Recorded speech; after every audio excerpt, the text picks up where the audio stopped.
అని ఎవరు చెప్తున్నాడు? రాయలసీమ ద్రోహి అయిన చంద్రబాబు నాయుడు చెప్తున్నాడు.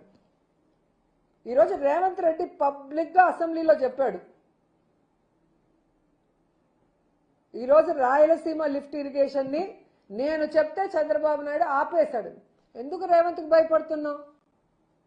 ఈరోజు రాయలసీమలో పుట్టిన నువ్వు రాయలసీమకి నీళ్లు తీసుకురావాల్సింది పోయి జగనన్న స్టార్ట్ చేసి ఆల్మోస్ట్ వర్కులు పూర్తయిన వాటిని రేవంత్ మాటిని నువ్వు ఆపేశావు అంటే నీకు రేవంత్కి ఏంటి సంబంధం?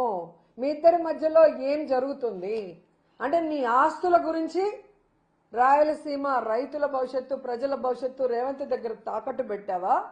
లేదా నువ్వు చేసిన ఎదవ పనులు రేవంత్కు తెలుసు కాబట్టి భయపడి రాయలసీమ నీటి ఏమంటారు ఈ ప్రాజెక్ట్ని తాకట్టు పెట్టావా అని అడుగుతున్నాను. అసలు ఎంత ఘోరం అంటే సాగునీటి రంగం గురించి ఏ రోజు ఆలోచన చేయని చంద్రబాబు నాయుడు ఈరోజు జగనన్నని విమర్శించడానికి సాగునీటి రంగానికి జగనన్న ఏం చేయలేదు అని చెప్తాడు. ఈరోజు